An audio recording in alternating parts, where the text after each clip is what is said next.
Hola a todos, sean bienvenidos a este nuevo video.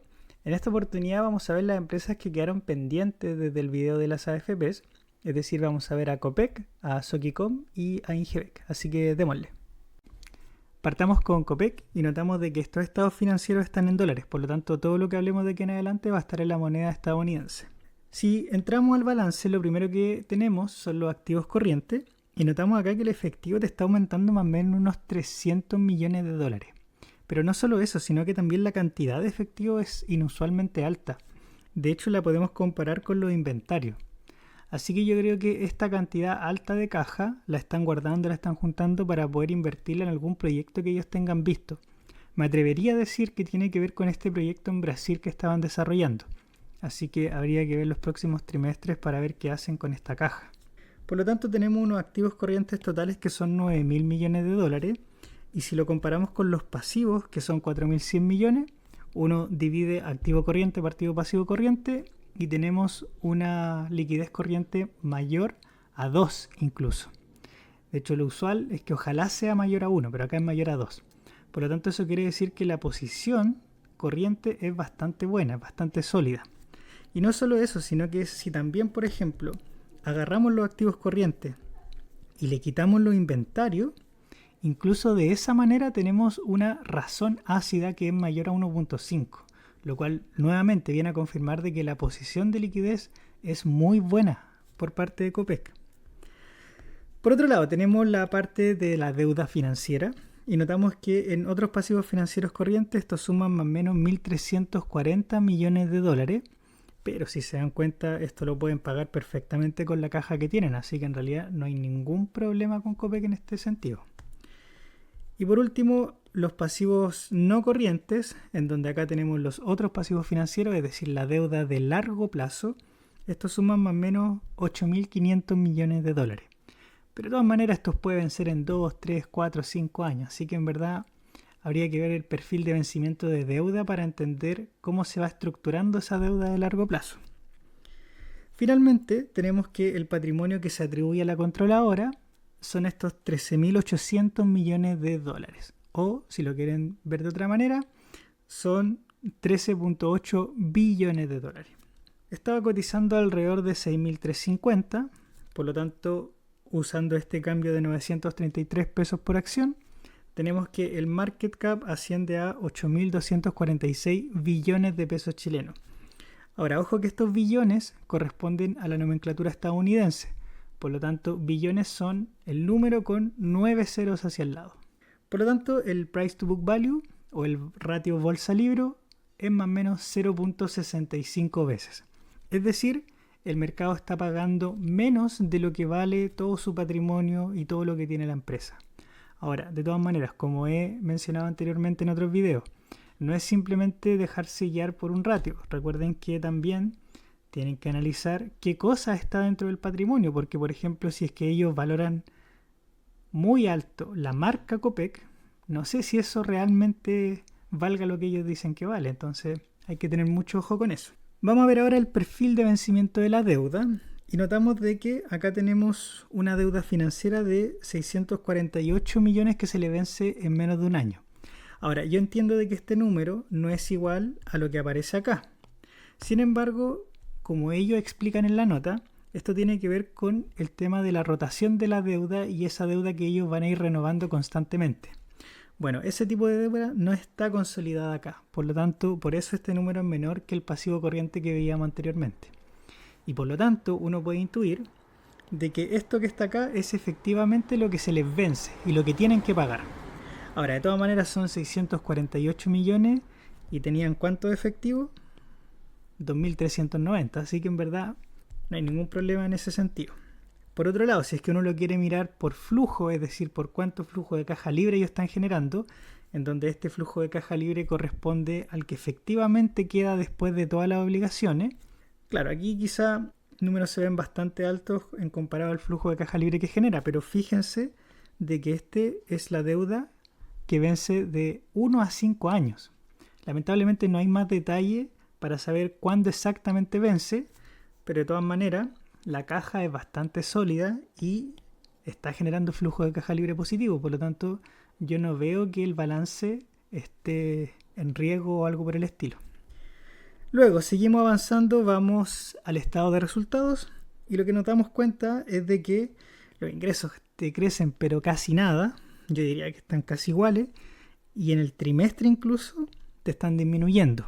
Así que ojo con eso, porque ahora si vemos los costos, por ejemplo, los costos te aumentan tanto en el semestre como en el trimestre.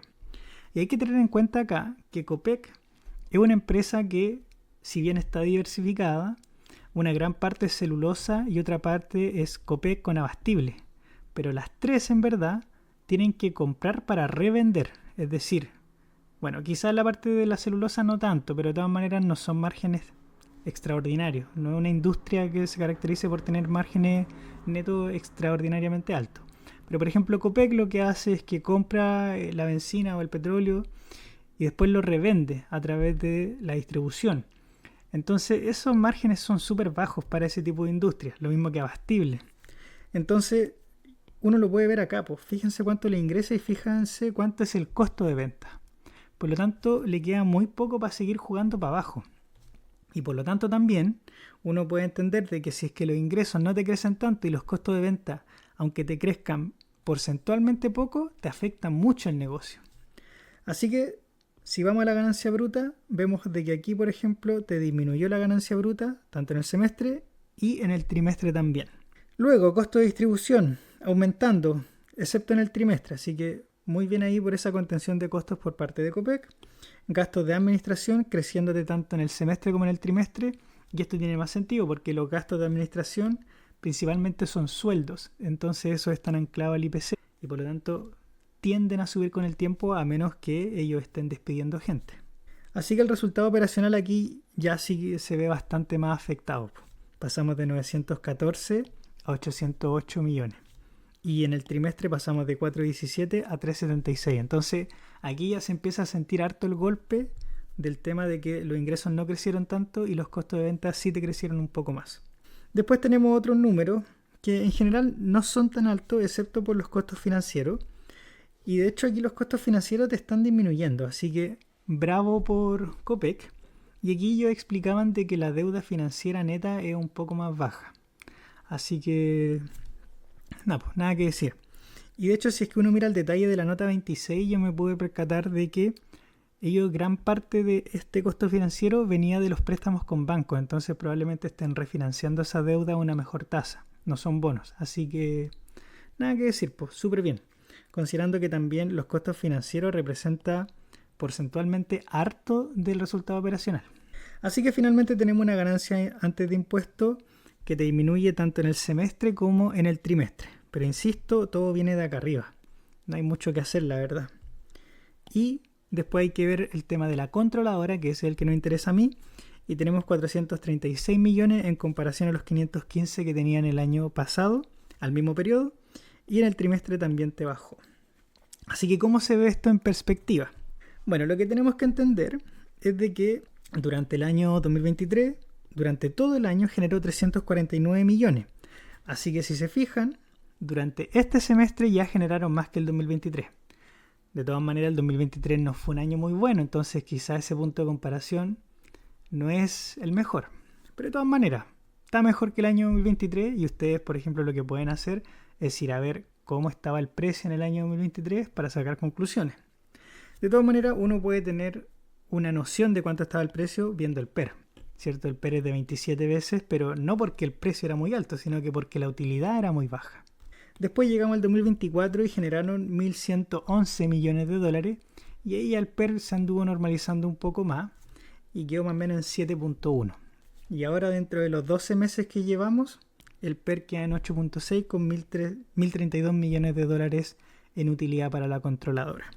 Así que ahí ustedes pueden también comparar con estos 6 meses que llevamos hasta el momento, que son 436 millones, y estos 1.032 millones que están acá. O sea, eso quiere decir de que esto que está acá obviamente le fue mejor durante el segundo semestre del año 2024 que estos 6 meses que llevamos hasta el segundo trimestre. Si vamos a ver los flujos, nos damos cuenta de que son bastante correlacionados. Si se fijan, pasamos de un flujo de 908 millones a 822 millones. Pero gran parte de esto también, según explica la gerencia, es por un tema del cambio en el capital de trabajo. Le estaban pagando más a los proveedores y también se anotaron ciertos dividendos que se anotan dentro de la matriz. ¿Por qué? Porque recuerden que Copec actúa como la empresa matriz de todas las filiales para abajo. Es como un holding. Entonces, por eso también se anotan estos dividendos dentro de la operación. Es bien complejo, la verdad, pero nada que hacerle. Después pasamos a la parte de la inversión. Y fíjense acá cuánto CAPEX están generando. Son 852 millones. Es muchísimo. Es mucho, mucho, mucho. Y la gerencia explica que tiene que ver con este proyecto de Brasil. Proyecto en Sucuriú. Así que si alguien tiene más tiempo, puede ir a ver en Google de qué se trata este proyecto en particular. Pero solo viendo los números nos damos cuenta de que debe ser un proyecto bastante alto. Porque, por ejemplo, te come toda la operación que generáis en 6 meses, te la come el CAPEX. Donde quizá no es todo el proyecto de Sucuriú, estos 852 millones, pero debe ser una gran parte. Así que tenemos obviamente un flujo de caja libre negativo, porque ya restando la operación menos este CAPEX ya quedamos en negativo. Después vamos a la parte de la financiación y nos damos cuenta de que están pidiendo menos préstamos que el año anterior, sin embargo también están pagando menos préstamos. Finalmente quedan al final del periodo con esta caja de 8.390 millones de dólares. Así que, insisto, habría que ver qué van a hacer con esta plata porque es una caja muy alta, la verdad. Ok, ¿cómo se ve esto en perspectiva considerando los flujos ahora, no la utilidad? Entonces, si vemos el 2023, generaron muy poco flujo de caja libre, son solo 42 millones y de hecho eso se ve en el yield. Fíjense que el yield es de 0.4%. Incluso un yield más bajo incluso de lo que tiene Google, de lo que tiene Meta. Así que para que tengan ahí una noción. Pero no tiene que ver con el precio, tiene que ver con el flujo de caja libre principalmente. Quizá una manera más interesante de ver esto es el Price to Cash from Operation, donde CFO es básicamente el flujo operativo, esta línea que está acá. Y nos damos cuenta de que esto es más o menos 6.2 veces. Pero nuevamente, quizá no sea un tema de precio, sino que el flujo operativo fue muy bajo. Después llegamos al 2024, en donde vemos que esto se había normalizado un poco en cuanto a las utilidades, y de hecho vemos que en el flujo también ocurre algo similar. El flujo de caja libre acá alcanza los 604 millones de dólares, y el yield también, pues se te dispara, y quizás sean unos números más normales, habría que comparar para atrás, pero de todas maneras 7.6% es un rango bastante interesante para Copec. De hecho, también si uno lo compara con el precio partido del flujo operativo, tenía un número de 3.7 veces. Y considerando los últimos 12 meses, ha generado estos 216 en flujo de caja libre. Pero nuevamente, recuerden que acá está este gran CAPEX por el proyecto de Brasil. Entonces quizá el flujo de caja libre no es un buen indicador. En general el flujo de caja libre, claro, te permite comparar entre empresas y ver qué empresa está generando más ganancia para sus accionistas en cuanto al dinero, en cuanto al flujo que te está entrando, pero tiene un problema, y el problema es que si las empresas están en expansión o son empresas intensivas en capital, este ratio o este número en particular nunca te va a calzar con la magnitud de la empresa quizá. Entonces ahí habría que ver otros ratios para entender mejor la empresa. De todas maneras, aquí están los datos, el yield te queda en 2.4% y el price to flujo operativo te queda más o menos en 4.4 veces. Ok, para entender un poco más los números, vamos a leer rápidamente el resumen ejecutivo y nos dicen de que el EBITDA fue menor, de 1.489 a 1.614, o al revés, perdón. Y eso se explica por una caída en el sector forestal. ¿Y qué es el sector forestal? Es el sector celulosa, es decir, celulosa Arauco. ¿Y por qué? Menores precios de celulosa, eso es algo que ya sabíamos, lo habíamos mencionado en CMPC. Y también se compensa por un mejor desempeño en el sector energía. ¿Qué es el sector energía? Principalmente Copec y Abastible. Pero Copec no la matriz Copec que estamos viendo ahora, sino que empresas Copec, es decir, las bencineras y ese tipo de negocio. Después, ¿qué cosa habla sobre Arauco? Dice, anota una baja en el resultado operacional, fundamentalmente por una caída en precio de la celulosa. Bueno, eso lo había mencionado acá arriba. Y después dice que se ve parcialmente compensado por mayores volúmenes. O sea, están produciendo más. Lo que le está tirando para abajo es el precio. Así que eso podría ser positivo en el largo plazo si es que los precios de la celulosa empiezan a subir. Y también era algo que veíamos en CMPC, no sé si se acuerdan, de que tenían ese bonito gráfico en donde explicaban las variaciones y nos dábamos cuenta de que si bien la producción había aumentado, el precio te había bajado aún más. Y también dice que tienen menores costos unitarios de producción. O sea, es decir, son más costo eficientes. Pero igual esto tiene sentido. O sea, podéis tener los mismos trabajadores, las mismas plantas, etcétera, etcétera. Pero si estáis produciendo más por alguna ventaja que tuviste, compraste una máquina mejor, qué sé yo, entonces el costo te va a quedar fijo, pero va a tener más producción. Entonces por eso también este número o este ratio se puede estar viendo beneficiado. Y después dice sumado un alza en los precios de los paneles y madera cerrada. Entonces aquí hay que recordar de que ellos no solamente venden celulosa, sino que también venden otros productos, pero es un negocio mucho más chico que la celulosa en sí. ¿Qué otra cosa más interesante? Dice que el mayor resultado operacional en energía se explica por una mejora en Copec Chile como consecuencia de mayores volúmenes de venta, entonces quizás están vendiendo más benzina, junto con un margen industrial favorable parcialmente compensado por un efecto de revalorización de inventario negativo. Entonces esa revalorización es algo contable, no es plata. Lo que sí es interesante es de que están vendiendo más. Así que yo creo que hay bastante potencial de upside viendo a Copec. Hay que monitorear obviamente el precio de la celulosa, como con todas las empresas de commodities. Pero recuerden que las empresas de commodities se compran a contraciclo. No se compran ya cuando los precios van subiendo. Así que ojo con eso. Y finalmente habla sobre el nivel de endeudamiento que baja de 2.9 a 3 veces porque la deuda neta financiera está más baja. Y por último este cuadro que es súper bueno, pero el problema es que es súper poco digerible. No me gusta presentarlo mucho en estos videos porque de verdad que es un tanto complicado. Pero de todas maneras, aquí están las cifras a junio de 2025 y aquí están las cifras a junio de 2024. Entonces, solamente me voy a enfocar en un par de cosas, como por ejemplo los ingresos. Y nos damos cuenta de que los ingresos te bajaron en Arauco. Y en Abastible, por ejemplo, te subió. En Copec no te subió tanto, pero probablemente tuviste mejores costo-beneficio. Entonces, al final, la ganancia del segmento fue mayor, pasando de 245 a 304. Y de hecho, fíjense que Arauco estuvo negativo. Eso también lo habíamos visto en el primer trimestre. Arauco había tenido resultados negativos. Y de hecho yo me acuerdo porque les dije de que, en general, la gente dice que uno compra Copec porque compra la celulosa Arauco, ¿cierto? O sea, ese es el principal activo. Pero yo desde hace tiempo vengo diciendo de que eso no es tan así. Arauco viene a ser ahora un poco lastre. Ahora, no quiere decir de que sea una mala empresa, todo depende del precio del commodity, insisto. Pero estos últimos trimestres ha venido siendo un lastre para lo bien que lo está haciendo Copec y Abastible. Así que ojo con eso cuando encuentren a personas que les digan que uno compra Copec porque compra la celulosa Arauco principalmente. Tiene otros negocios que son bastante buenos, como Copec principalmente y Abastible, así que ojo con eso. De todas maneras, hay que recordar que Abastible subió los ingresos y también suben todos sus números porque consolidó una empresa que compró en España y Portugal, que se llama Gasif. También la habíamos mencionado en el trimestre anterior. Por lo tanto, son un número un tanto mentirosos, pero nada, pues igual te habla de lo bien que le está yendo a la empresa Gasif. Así que ahí si alguien tiene más tiempo puede ir a ver este cuadro en el análisis razonado. Está en las últimas páginas. Pero yo voy a quedar hasta acá. Son números bastante interesantes los de Copec. Más que nada por sus otras filiales. Copec y Abastible son negocios que están creciendo de a poquito cada trimestre y vienen a salvar un poco los números de todo lo que es el año y todo lo que es la matriz de Copec. Así que eso.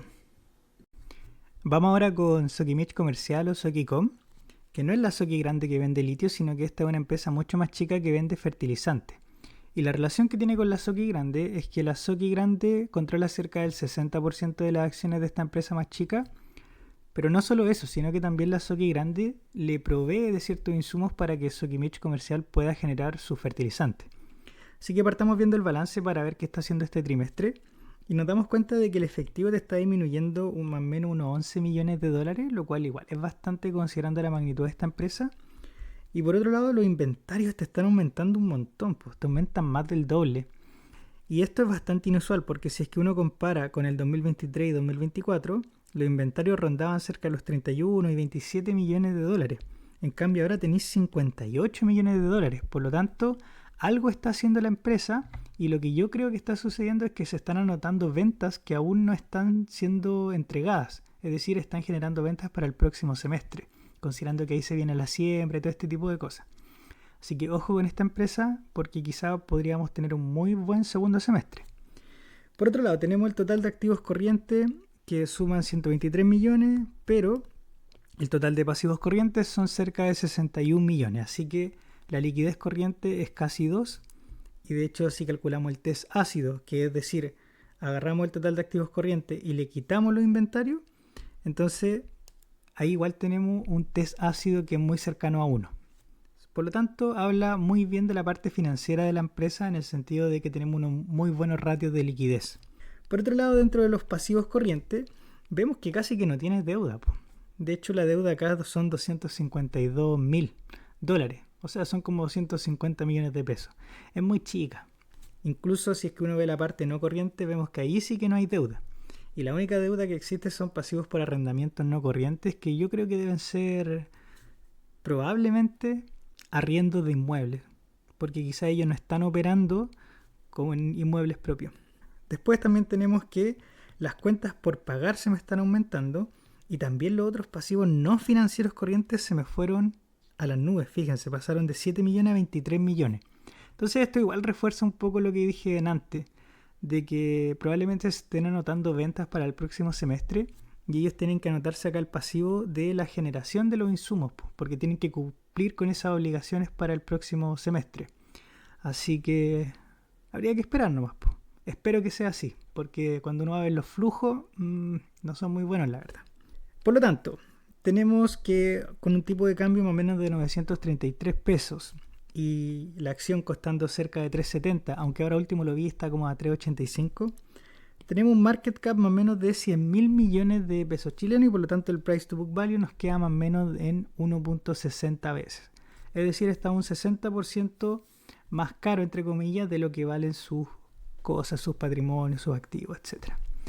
Así que ahí ustedes tienen que decidir si es que se lo encuentran un número alto o bajo. Si seguimos avanzando, vamos a la parte del estado de resultados y nos damos cuenta de que los ingresos están aumentando tanto en el semestre como en el trimestre. De hecho, aquí te crecen más o menos como un 15%, así que igual es bastante interesante la subida. El problema viene acá, en el costo de venta. Si se fijan, en el semestre igual te sube harto, pero en el trimestre te sube como un 25%, es mucho. Y de hecho te sube tanto el costo de venta de que la ganancia bruta acá se te disminuyó en comparación al trimestre anterior. Así que es bastante complejo acá. De todas maneras hay que tener en cuenta de que los fertilizantes igual son un commodity. Así que quizá Sokicom no tenga mucho pito que tocar en este ámbito. Ya, sigamos. Otros ingresos por función son números chiquititos, así que dan un tanto lo mismo. Gastos de administración, aquí son principalmente sueldos. En el semestre sí te aumenta como un 10%, lo cual es razonable, diría yo. No es lo ideal, pero es razonable. En cambio, en el trimestre, ahí contuviste bien los costos. Y claro, yo creo que si vieron que el costo de venta fue bastante alto, no podían andar gastando en muchas cosas dentro de la administración. Quizá pararon un poco con los bonos, qué sé yo. Así que eso. Ahí me perdí un poco en el detalle. Quizá habría que ver la nota 22.5, pero de todas maneras, buena contención de costo en el trimestre. Después tenemos ganancia o pérdida de actividad operacional y aquí vemos que te pega harto. Te pega bastante. Pero también es porque los márgenes son muy chicos. Pues imagínate, vendes en 22, pero a ti te costó 20 vender eso. Te quedan solo 2 para seguir jugando. Pues súper poco lo que te queda para abajo. Entonces después vamos a los gastos de administración y ya ahí te fuiste a las pailas casi. Entonces te queda con muy poco movimiento para poder seguir jugando con esta empresa para abajo. Y cualquier variación fuerte en cualquiera de estos 3 ítems, que son los más importantes, te va a generar un impacto bastante alto en la ganancia para abajo. Así que vamos a ver cómo queda la empresa. Después ingresos financieros disminuyendo, lo cual es la tónica de toda la empresa, pero no solo eso, sino que también vimos que el efectivo te había disminuido, entonces probablemente también sea eso. Los costos financieros disminuyéndote, así que eso es positivo. Diferencias de cambio, aquí te salvó bastante, considerando de que antes era negativo, de hecho en el semestre era bastante más negativo, y en el trimestre quedaste en positivo y acá quedaste casi en cero. Esto tiene que ver netamente con el comportamiento del peso dólar. Así que la ganancia antes de impuestos, fíjense que no te bajó tanto, pero está acá, po.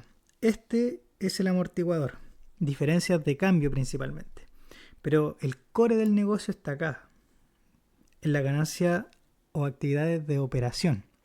Y ahí sí que te bajó harto, ahí sí se nota mucho. Así que finalmente tenemos la ganancia del periodo de $528.000 en comparación a los 628 y en el semestre estamos ganando más. Pero nuevamente lo mismo, diferencias de cambio fue lo que te pegó harto, así que comparablemente no hay mucho que hablar. Por lo tanto, ¿cómo se ve esto en perspectiva? El 2023 generaron 9.800 millones de utilidad, 2024 8.008, así que ahí bajó un poquito, y en lo que llevamos de los últimos 12 meses lleva 9.062. Y aquí está lo que yo les comentaba con respecto al segundo semestre, en donde esos son los trimestres buenos. Fíjense que hasta el momento, en estos 6 meses, llevamos 1.450, y de hecho, en el 2024, en los 6 meses llevaban 1.187. Pero al final del 2024 terminaron generando 8.800. O sea que durante el segundo semestre generan más de 7.000 millones. Así que ahí hay que tener ojo para ver si es que todo ese inventario que estos tipos estaban acumulando son capaces de venderlos. Porque ahí tendrían al tiro un ingreso más o menos de 58.000 millones. 58 millones de dólares. Así que aquí habría que ojalá ver un 58. Espero. Si uno lo ve por PER, el PER ha ido aumentando, pero esto también tiene que ver con el hecho de que la acción se ha pegado a un rally bastante interesante durante este año. Yo me acuerdo que cuando la miré bien en detalle, la empresa cotizaba como a 2.70, 2.80 por ahí. Y no le presté mucha importancia porque hubo un deterioro bastante feo de los flujos que no me gustó mucho. Y la dejé pasar y ahora, claro, la tenemos un PER casi de 12. Ya, pues hablando de los flujos, aquí está lo que yo les comentaba. Hay un deterioro bastante importante. Vemos que el flujo de la operación es negativo en lo que llevamos del semestre, pero nuevamente no hay que dejarse guiar solamente por 2 trimestres, considerando que hay un tema cíclico por el tema de la siembra y por el tema de cómo se venden los fertilizantes. Estos tipos también venden a crédito, es decir, probablemente se estén facturando ahora ciertas ventas que van a pagarse después. Entonces, considerando también de que el inventario le subió un montón a 58 millones, por ejemplo, aquí dentro de los proveedores, ellos ya están pagando ese inventario, ya están pagando por ese inventario que se está acumulando, pero aún no les llega el pago por el producto que ellos venden, ¿cierto? A los agricultores. Entonces, este flujo es un tanto mentiroso, da un poco lo mismo que sea negativo, la verdad. Esto hay que verlo a 12 meses. Si seguimos bajando, tenemos que el CAPEX siempre ha sido chiquitito y de hecho aquí te está disminuyendo aún más, por lo tanto es algo positivo. Dividendos pagados son 8.008 y de hecho fíjense que este 8.008 es exactamente la utilidad que ganó el 2024, porque esta empresa, y es por lo que les gusta mucho, reparte el 100% de sus utilidades.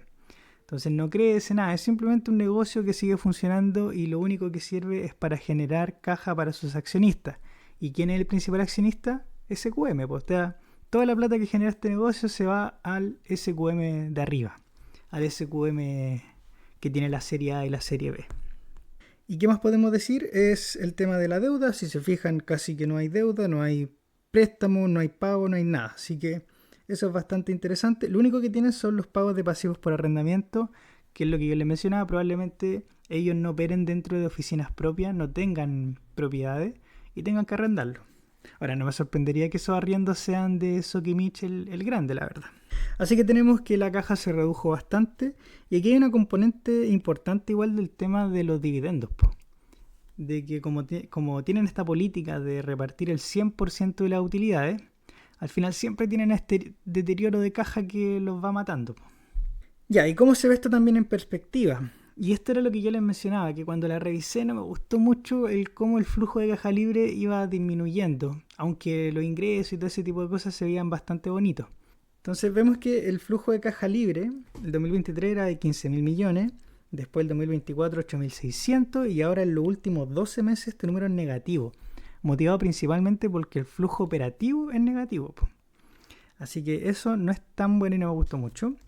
Si vemos el Free Cash Flow Yield, el Free Cash Flow Yield era de un 20%, es decir, básicamente si es que todo seguía igual, en 5 años la empresa iba a generar un flujo de caja libre lo que valía en bolsa. Así que claro, es bastante atractivo, pero después uno mira para abajo, el free cash flow yield baja, es decir, uno podría decir que la empresa está más cara porque bajó a la mitad básicamente, un 11.2%, y ahora no podemos calcular un free cash flow yield porque este número es negativo. Otra manera de ver esto es a través del precio y flujo operativo. Si uno calcula este ratio, es muy similar a un ratio PER, pero en vez de tener en el denominador en los earnings o la utilidad, uno coloca ahí el flujo operativo. Entonces esto a veces sirve cuando las empresas son muy intensivas en capital y hacen mucho CAPEX. Entonces vemos que esto ha ido aumentando, pasando de 4.5, 6.7 y ahora está en un ratio de 100. Claro, uno dice, ¿cómo llega a un ratio de 100? La verdad es por esto, porque tenéis ciertos semestres o trimestres en donde el flujo es negativo, entonces al final si lo calculáis a 12 meses, te va comiendo lo que teníais anteriormente. Ahora, ojo, esto no quiere decir para nada de que los resultados van a ser malos. Yo ni siquiera puedo proyectar eso. Pero viendo el inventario que tienen, esperaría que eso se vendiera. Y si eso se vende, entonces podríamos tener un muy buen flujo operativo en los próximos trimestres y por lo tanto un muy buen flujo de caja libre. Y espero que sea así, espero que le vaya bien. Así que eso con SokiCom. Para ir cerrando este video, sigamos con Ingebec, que uno la podría categorizar dentro de las constructoras, aunque esta empresa está mucho más ligada a la ingeniería y construcción. Pero de todas maneras igual tienen una patita en el negocio inmobiliario. Sin embargo, esta empresa no tiene proyectos mineros, así que vamos a ver el balance para ver cómo le fue este trimestre. Primero vemos que el efectivo te está aumentando a más del doble, y por otro lado tenéis las cuentas por cobrar a entidades relacionadas que te está disminuyendo bastante. Entonces uno podría sugerir de que el flujo operativo va a explotar este periodo simplemente por este balance. Ahora, hay que tener en cuenta de que las cuentas por cobrar a entidades relacionadas funciona distinto a cómo funcionan otras empresas, porque en la parte de constructoras, la matriz en este caso que es Ingebec tiene muchas y muchas filiales para abajo, es cosa de ver los estados financieros. Entonces las cuentas por cobrar a entidades relacionadas puede ser perfectamente que la matriz le cobró las cuentas, por ejemplo, de algún negocio inmobiliario que se concretó, o gente que está comprando casas, departamentos. Así que es algo bastante positivo, la verdad. Sí que tenemos un total de activos corrientes que suma 127 mil millones de pesos chilenos y si lo comparamos con el total de pasivos corrientes, entonces tenemos una liquidez corriente mayor a 1.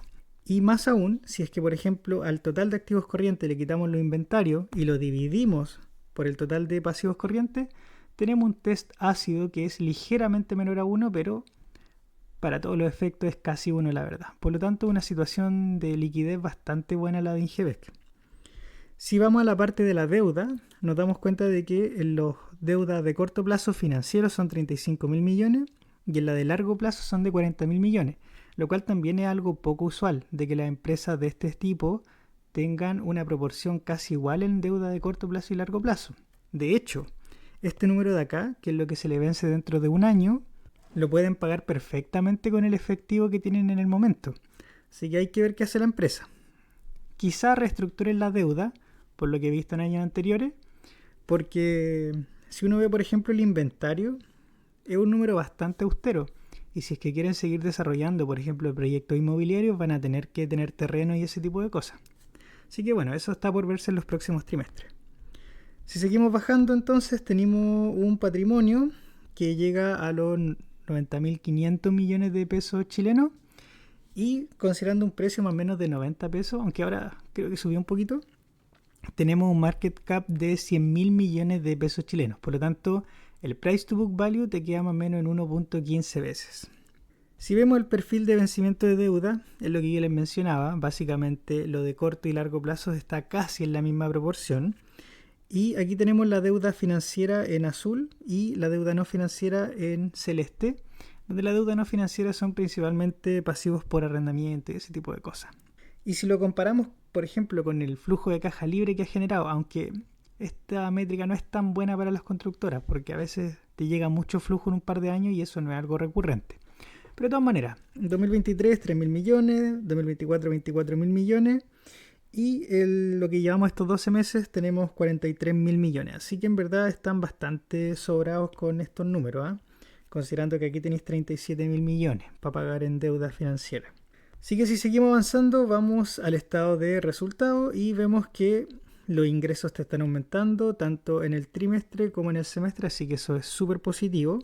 Los costos de venta también te aumentan naturalmente, pero de todas maneras no te genera ningún perjuicio en la ganancia bruta.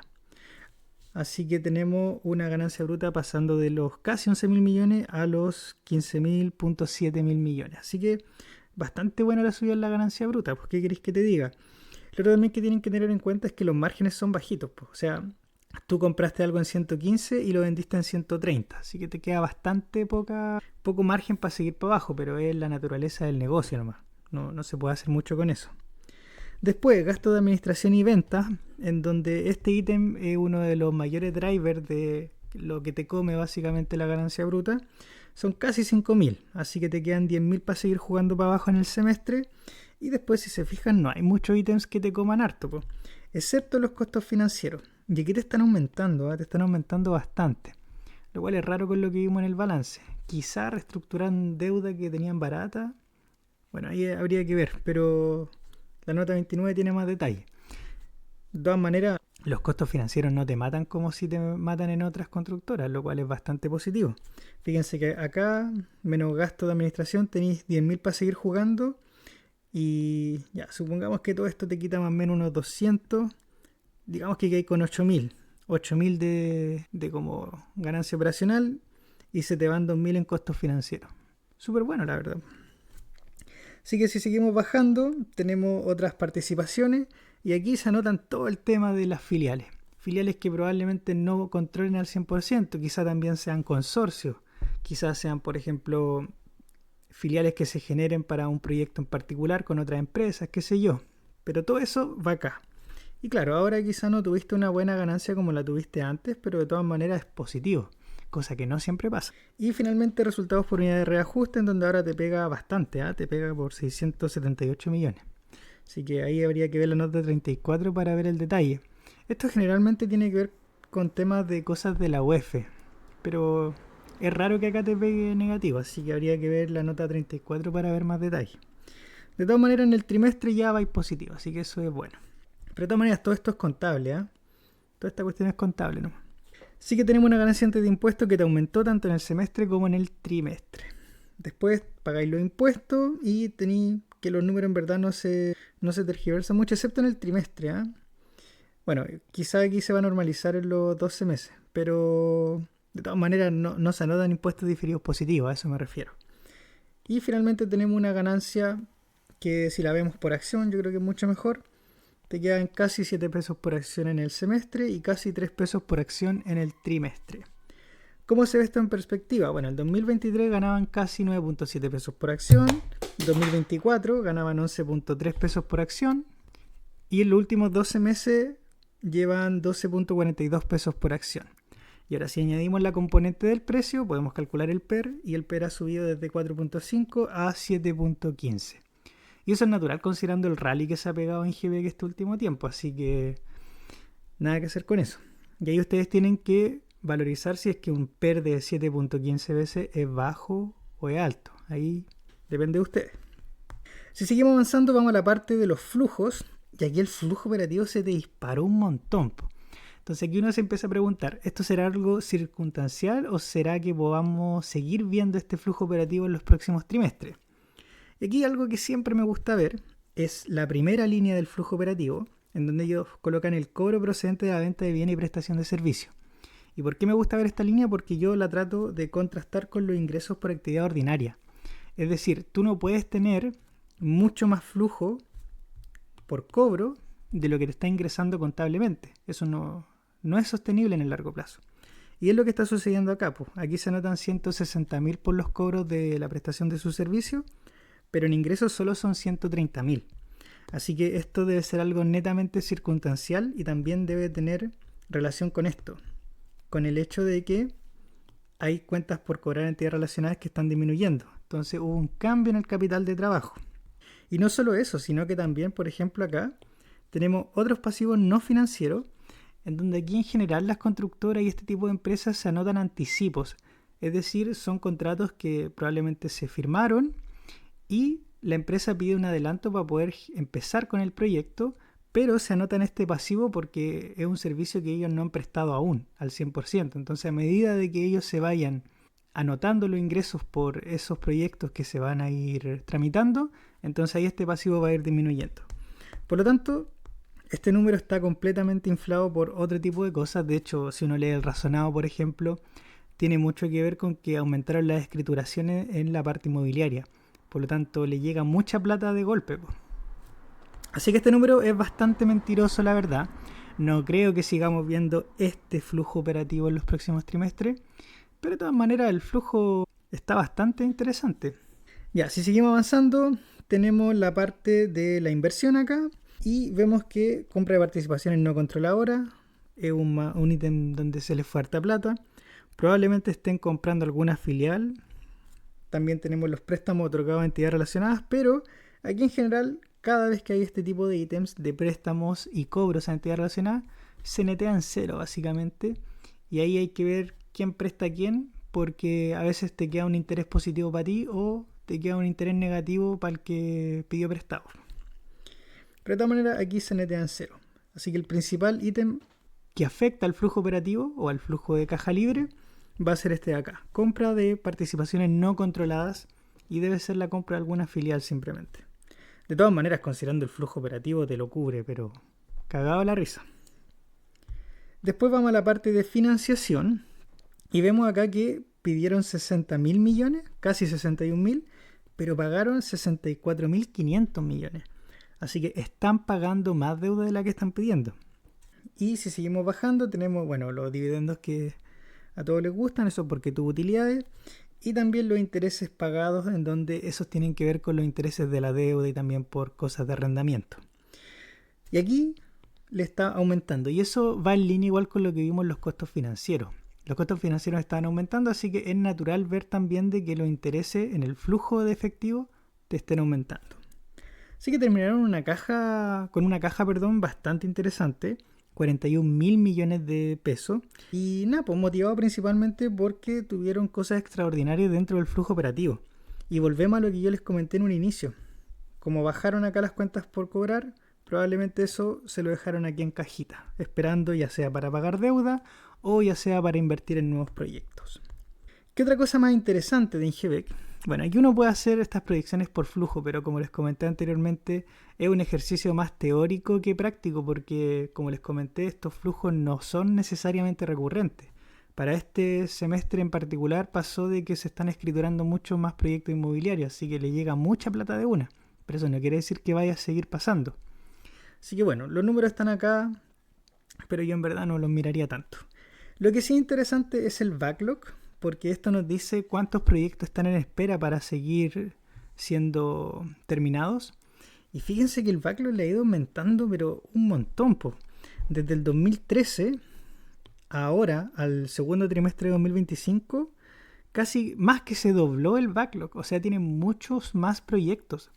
¿Y esto qué significa? Significa que en un futuro van a haber ingresos asegurados, básicamente, por estos 561.000 millones de pesos chilenos. Así que eso es bastante interesante. Ahora, no quiere decir de que todo esto se van a anotar en un año o 2 años. Esto puede ser, de hecho, incluso hasta 10 años, no sé, porque pueden ser proyectos largos. Y también el análisis razonado nos entrega el estado de avance de este backlog. Y por ejemplo, acá tenemos que solamente tenemos casi 8.000 millones que están casi en un 100% de avance, así que de eso ya no vamos a tener más ingresos. Pero tenemos toda esta otra cantidad que vamos a seguir teniendo ingresos futuros.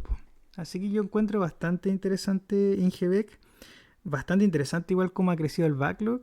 Que te crezca el backlog también es una señal de cómo te crece la empresa. Ahora, yo entiendo igual que todas estas tonteras están en UF, como el backlog real. Sin embargo, acá está en pesos chilenos. Entonces también hay una componente ahí de UF que crece, pero me parece que la UF no ha crecido el doble desde 2013. Bueno, tendría que verlo, pero me parece que no. De todas maneras, tenía un crecimiento en pesos chilenos de la empresa. Así que eso con... Bueno, y eso ha sido todo por esta oportunidad. Estén atentos porque se vienen nuevos videos de la próxima semana. Nos vemos en la próxima, que estén muy bien. Chau, chau.